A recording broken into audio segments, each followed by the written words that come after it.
Turma boa, estou aqui hoje no laboratório de climatização para a gente falar dessa pecinha aqui. E hoje o meu objetivo é tirar todas as suas dúvidas sobre o funcionamento desse relé contator, que você vai encontrar em equipamentos aí split, unidades condensadoras aí de 18, 22, 24 e 30 mil BTUs. Valeu?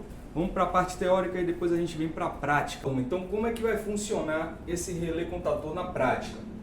Você aqui tem uma bobina, certo? Que são os contatos 0 e 1. E toda vez que você vê essa simbologia numa peça dessa, significa que aqui é a bobina dela. Essa bobina é onde vai entrar a alimentação aqui do relé contator. Então essa alimentação, muitas vezes no ar-condicionado, é uma alimentação 220 volts, beleza? Então a alimentação vai entrar aqui, ó, nesses dois terminais, uma fase no 1 e uma fase no 0. Quando você alimenta essa bobina, o que é que vai acontecer? Você tem aqui 3 terminais e você tem mais 3 terminais identificados. Aqui você tem um terminal 2, o terminal 4, o terminal 3 e aqui o 6, 8 e 7. Qual que é a diferença aqui desses terminais, pessoal? É porque aqui no meio você vai entrar com uma fase, que é a sua fase de alimentação, certo? Geralmente no ar-condicionado a gente usa esse contato aqui, que é o contato normalmente aberto. Por que normalmente aberto? Porque sem energizar essa bobina, a gente não vai ter aqui a condução de corrente elétrica do 4 para o 2. Então o que é que acontece? Quando a gente energiza essa bobina, a gente vai ter aqui um fechamento entre o 4 e o 2. Então a fase que você pôr no terminal 4, ele vai fechar essa chave e vai passar para o terminal 2. Então geralmente aqui a gente interliga o nosso cabo de sinal para acionar o compressor da unidade condensadora, certo?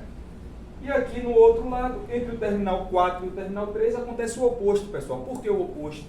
Porque aqui é um contato normalmente fechado, ou seja, sem energizar a bobina, ele é um contato fechado. O que tiver aqui vai estar passando para cá, para o 3. Então, quando a gente energiza a bobina, essa chave aqui, ela vai passar para o contato 2. Então, abre esse circuitozinho aqui do 4 para o 3. Na parte inferior do relé, a gente vai ter a mesma situação. Então, a gente pega possibilidades aí em que você tem um lado do relé danificado, né? Acontece muito de colar aqui, a gente chama esse termo colar, na posição fechada. E o que é que a máquina vai apresentar? A unidade condensadora, o compressor em específico, ele vai ficar funcionando direto, mesmo sem você ligar a evaporadora no controle. Então você pode mudar, né? Você tem 2 barras aqui de terminais, você tem a barra do lado esquerdo e a barra do lado direito. Então você pode mudar a ligação que você tem nesse lado para esse lado, né? Possivelmente o lado oposto está bom. Então vamos para a prática lá para a gente ver como é que faz. Aqui na prática é um teste muito simples.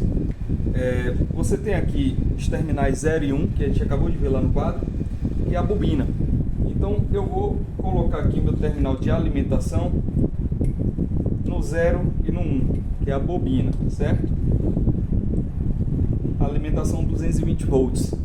Aqui nessa parte inferior do relé contator, eu tenho 3 terminais no lado direito e eu tenho 3 terminais do lado esquerdo, certo? Sempre o terminal central é onde eu vou entrar com uma fase, né? Entre essa fase do terminal central e o terminal superior, eu tenho um contato normalmente fechado. Entre essa fase do terminal central e o terminal inferior, eu tenho um contato normalmente aberto. Então é aqui que eu vou colocar o meu cabo de sinal, né? Porque essa fase está aqui à espera, no terminal central. Quando essa bobina é energizada, essa fase que está aqui vai ter a condutividade para esse terminal inferior. Da mesma forma vai acontecer do outro lado, né? Geralmente você só usa um lado do relé. É por isso que você consegue, muitas vezes danifica um lado, você consegue migrar para o outro lado. Então vamos lá, vamos energizar aqui para a gente perceber como é que funciona aqui esse teste. O teste é bem simples. Eu tenho aqui o terminal central e tenho um terminal inferior.